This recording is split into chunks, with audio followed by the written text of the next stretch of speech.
This week, why Vermont's housing shortage can't be explained by population size alone. Plus, how corporate cash is fueling some statewide political campaigns, and Vermont officials remedy errors in state voter rolls. All that and more ahead on Vermont This Week.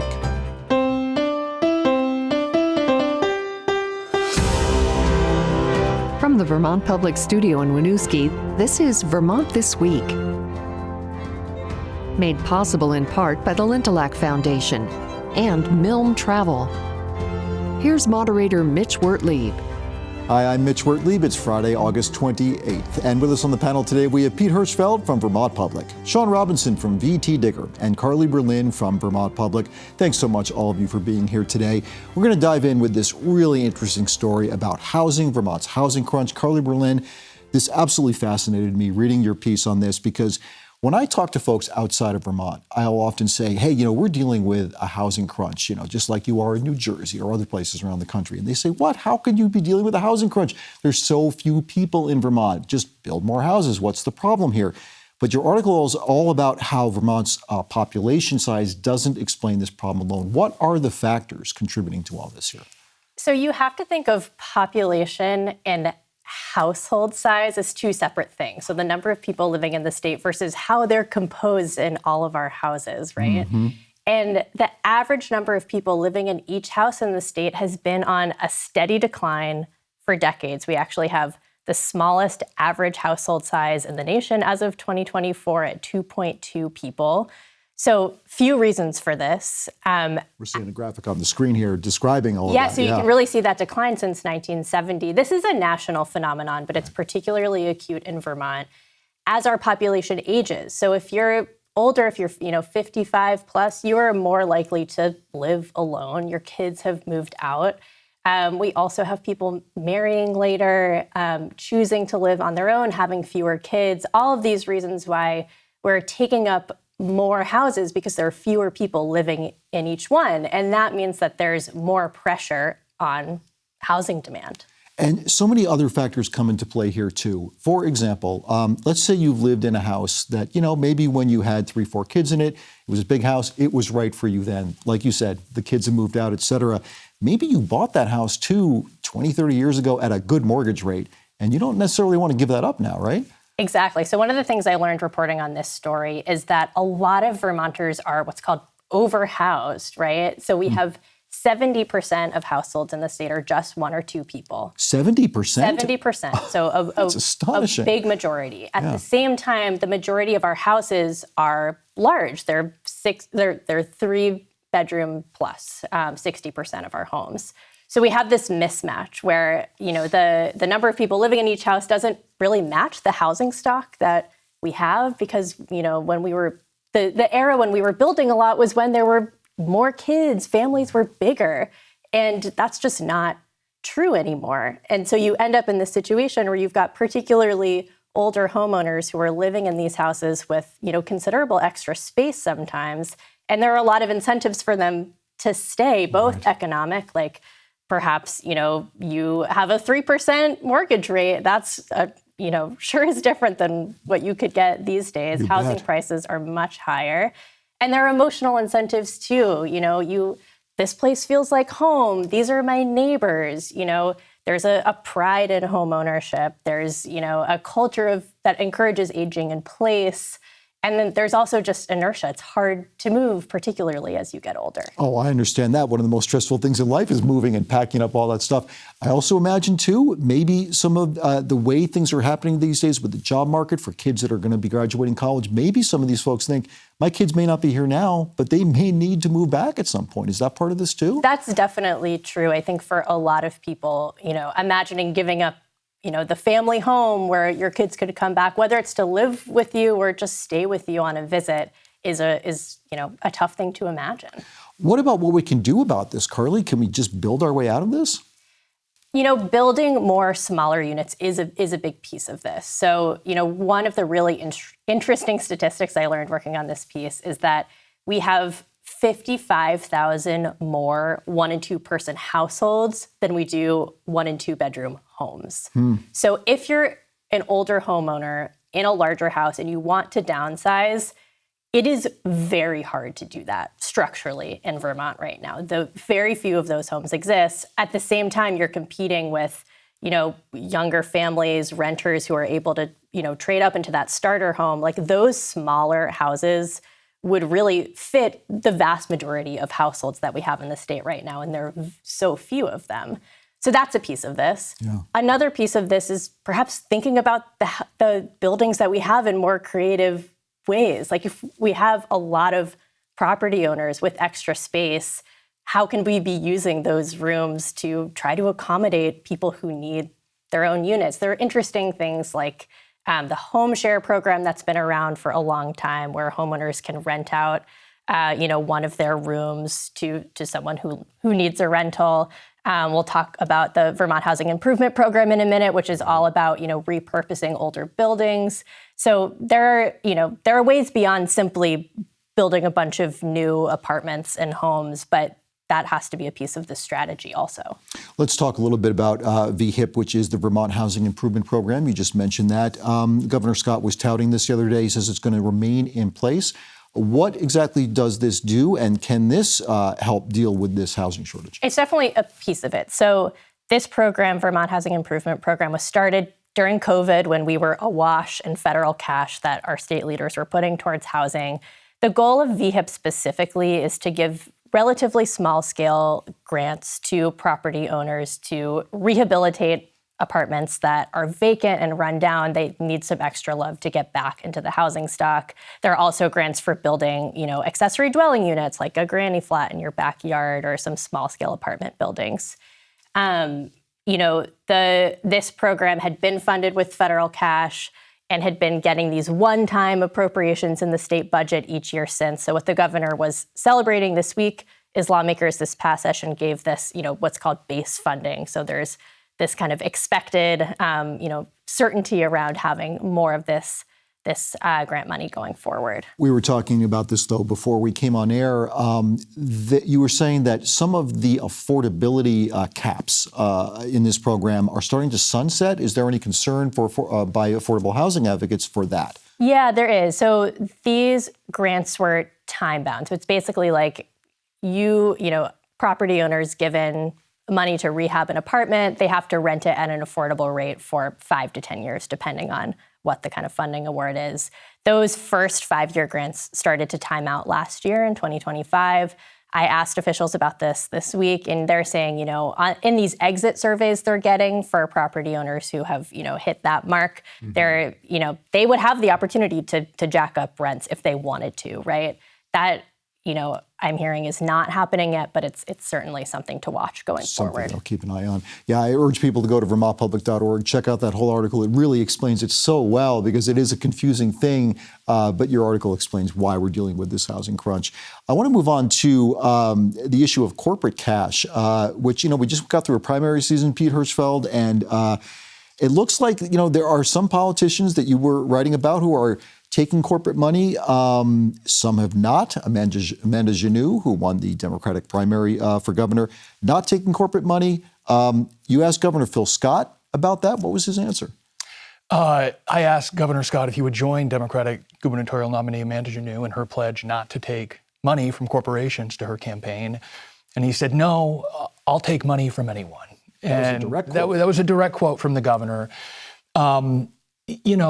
There's growing disaffection in Vermont and across the country with a post-Citizens United landscape that has seen corporate entities and very wealthy Americans pouring literally billions of dollars over the course of several election cycles into elections.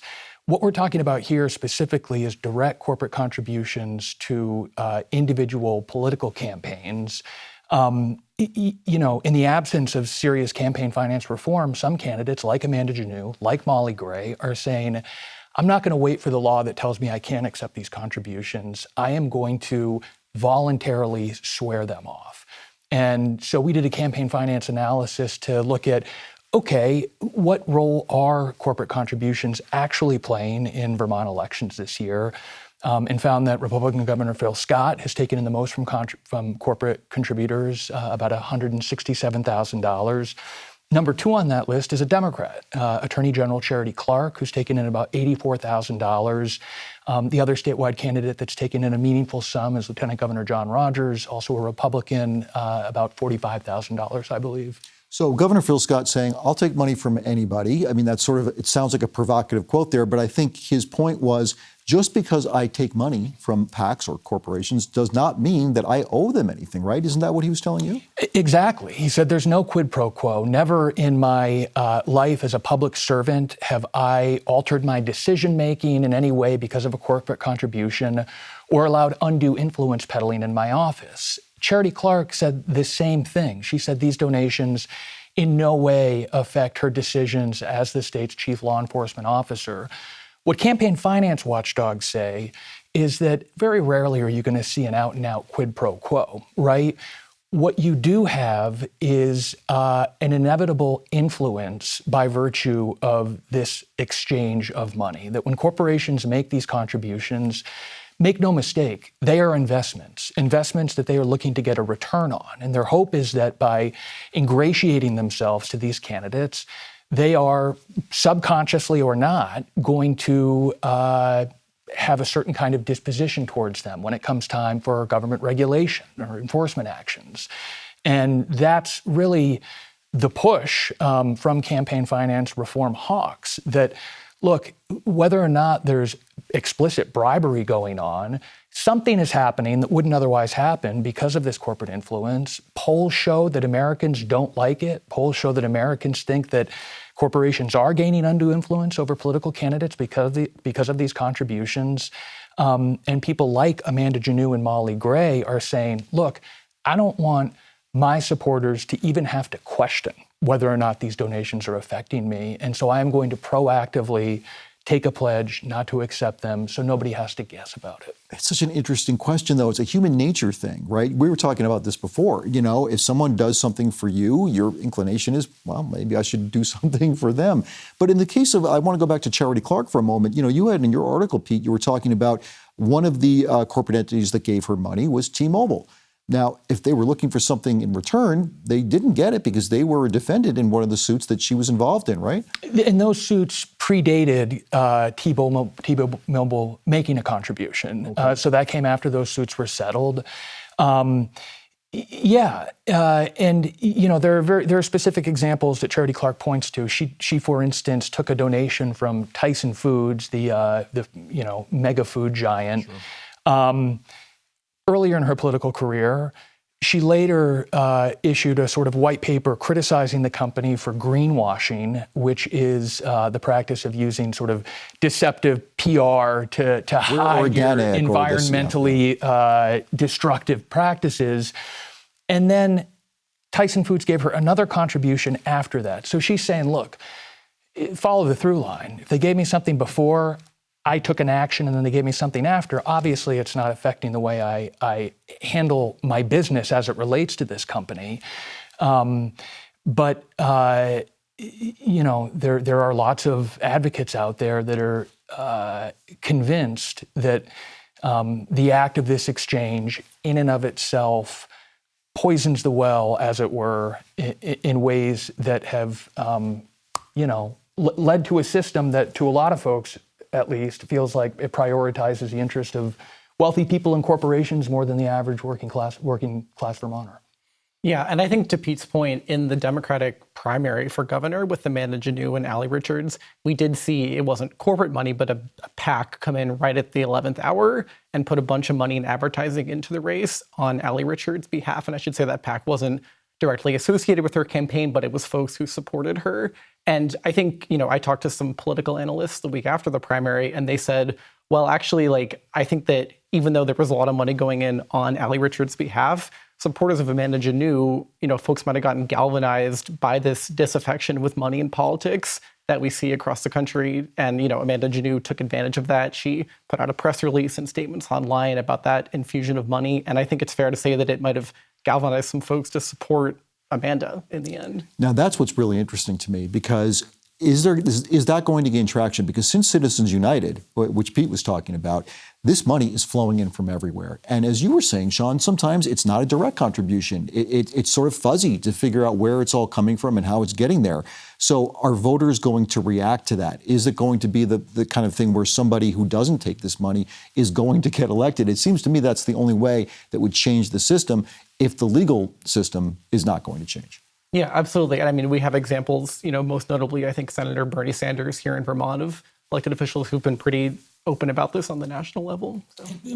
One of the reasons that Charity Clark gave for accepting these corporate contributions was it's difficult as a female candidate to raise the sort of money you need to succeed at a statewide level. And so this was part of her calculation. She said, if I'm going to do this, if I'm going to shatter the glass ceiling, in her words, and become Vermont's first woman attorney general, this is a route I need to go in order to have sufficient campaign funds to make that work. I think if voters want to see this system change, they're going to have to operate in ways that lead candidates to a different calculation, right? That the consequences of accepting that money become more severe than the consequences of not having that funding for your campaign. And I think a lot of folks in the Democratic base, at least, are trying to leverage their support in ways that encourage candidates to do that. Yeah, that's why November is going to be so very interesting for so many different reasons. Shaun Robinson, I want to ask you about this, another really interesting story, something to do with Vermont officials having to remedy state voter roll errors. And this involves the Department of Motor Vehicles, which, and I want to make sure I'm getting this right, they had an automatic voter registration thing having to do with something that, getting your license. But this did not work out well. Tell us what happened. Yeah, I mean, talk about big national political issues right now. The sanctity and security of elections and voter rolls is right up there at the very top. So you're right. Folks, I think, are probably familiar when you go to the DMV to renew your license or get a new license or something, you get the option to check to say if you want to be automatically registered to vote or not. That's a law we've had in Vermont since 2016, I think. And this issue with voter registration comes from that process. So earlier this week, the governor and the secretary of state came out together and they said, look, this is two, politicians from two different parties standing side by side and saying, not only are we, on top of our game with election security in Vermont, but we're actually going to own up to making a mistake. And the mistake that they talked about was, to your point, about 900 voters who, at some point over the last decade mostly, had gone to the DMV and said, I do not want to be automatically registered to vote, but through some sort of human error in the data entry or in the back-end systems, oversight, that a number of them, got inputted as having said, I do want to register to vote. And then that information got transmitted over to the Secretary of State's office, who's obviously in charge of figuring out who can and can't vote. I do think it's important to note that the Secretary of State told us that none of these folks actually cast a ballot. One thing that was interesting too is that myself and other reporters were asking if of these 900 roughly folks, if any of them were ineligible to vote. So, if any of them were not U.S. citizens, for instance, and they weren't able to tell us definitively yes or no on that question. But, the point stands, none of them did vote, apparently. So if the question is, did it influence an election in Vermont? No. Yeah, and I mean, it's lack of clarity like that, right? In this underlying error itself that can become cannon fodder for people peddling in election conspiracy theories for which there's no empirical data to support right now. Yeah. But it sort of underscores the precision and rigor that elections officials have to operate in this environment where they're already dealing with a host of issues related to legal challenges and threats in some instances from people that think that elections are being stolen and manipulated. So to err is human, right? And when you have lots of humans in a large organization running elections, you're going to have errors from time to time. Phil Scott and Sarah Copeland-Hands has obviously tried to choreograph a response to settle any anxiety that might produce, but inevitably people are going to point to that when they're trying to make the case that our elections are unfair. I think it's pretty important, as you were saying, Shaun, that you did have Sarah Copeland Hansis, the Democrat, and Phil Scott, the Republican, together saying, we've taken care of this, right? I mean, that was really important because to Pete's point, if you don't get out ahead of this, it could become one of those things that somebody points to and says, oh, well, look what's happening in Vermont. There's fraud going on or something to that effect. Right, exactly. And, I think it's no coincidence that this is happening at the same time that we've seen, persistent national rhetoric from the Trump administration, from Republicans in Congress about election security and questioning the sanctity and the legitimacy of mail-in voting. Folks will also remember that Vermont is currently in court with the Department of Justice about access to our state voter rolls. The DOJ wants as much access as it can possibly get to personal information, to the digits of people's social security numbers, to their addresses, and so that's something that we're currently fighting in court at the same time. So and Vermont is resisting that. To be clear, we're not handing that information. Yes, I should make that clear. Yeah. No, I just want it's something to point out. I'm sure as Sarah Copeland Hansis would say also. Let's talk about some politics at this point. Jill Krowinski, I guess, raised some eyebrows when she said she was not going to run for re-election this year, the House Speaker. So who's lined up? Is somebody lined up now to take her place, Pete? Yes. There was a lot of intrigue in our insider Montpelier circle about who was going to be the next speaker, obviously. And there were a number of candidates, people who have been there in the long time, been in the building for a long time, people who have served as chairs of different committees. But pretty quickly, after Essex Junction Representative Lori Houghton, who's a former chair of the House Healthcare Committee and the current House Majority Leader, when she said, I want this job, I'm going to be running for this job, almost everybody else dropped back and said, we're going to support Lori Houghton. She's done a phenomenal job as House Majority Leader, sort of bridging divides in a caucus that has a lot of different ideological viewpoints. A lot of factions, yeah. So that's where things stood earlier this week. Since we ran a story on Houghton being the leading candidate and the person that most people think is going to emerge with that role, there has been some buzz about the left wing of the caucus not wanting to see a coronation. So we'll see. We'll see if another candidate steps up. Woodstock Representative Charlie Kimball has acknowledged that he thinks Lori Houghton has the votes to win, but he has not withdrawn his candidacy for Speaker. So we're still many, many months away from January when this vote will officially happen. We're months away from a general election whose results might influence the contours of this debate. Oh, yeah, I hadn't thought about that, sure. So a lot to go yet, and we'll, people like me and Shaun and Carly will be following this assiduously in the meantime. Yeah, and we're so glad that you are, because this is the insider stuff that you're talking about. Getting back to the progressives here in Vermont, it's a little weird. The party says that there's a candidate for treasurer running as a progressive, but not their candidate, Shaun Robinson?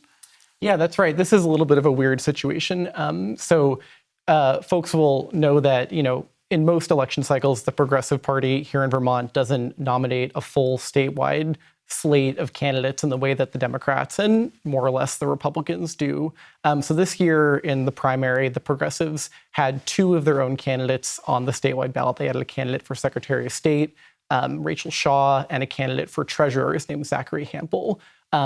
Now, in the lead up to the primary, the Progressives had a statewide kind of leadership meeting where they voted to endorse or not endorse folks who were going to be running either in their own primary or in the Democratic primary. And they decided not to endorse Zachary Hampel's campaign.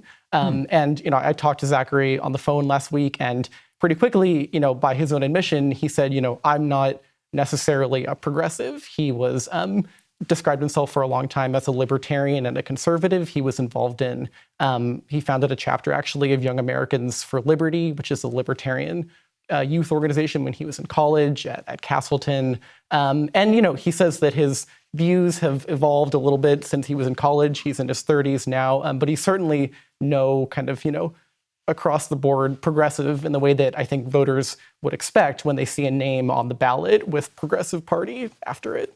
How does he feel about his name being then on the progressive ballot? I mean, obviously the party is not necessarily happy about it. How does he feel, Zach, himself? Yeah, I mean, I think he sees himself as a true third-party candidate outside the traditional two-party binary that we have in the U.S. I think it's a fair question. Like, well, we have three major parties, right, legally in Vermont, including the progressives. So is that a fair way to look at it? You can be the judge of that, I think.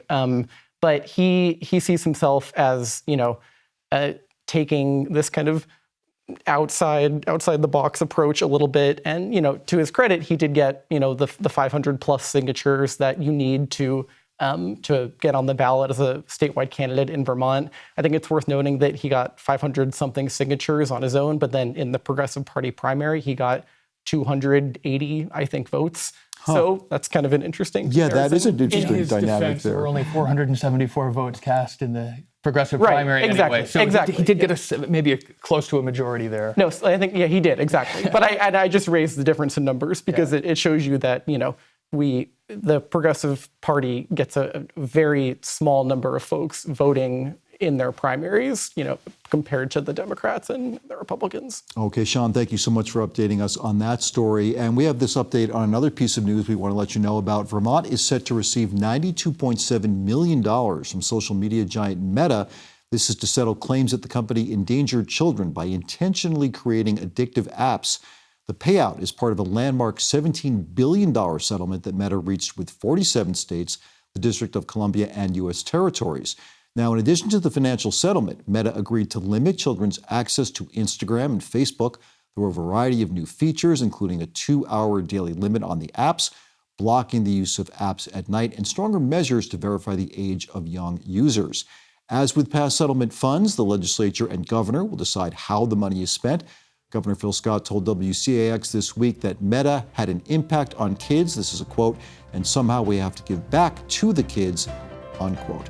And that's where we'll have to leave it for this week. Our thanks to our panel, Pete Hirschfeld from Vermont Public, Shaun Robinson from VTDigger, and Carly Berlin from Vermont Public, whose reporting is presented in partnership with VTDigger. Thank you so much for watching and listening. I'm Mitch Wertlieb. See you next Friday right here for Vermont This Week.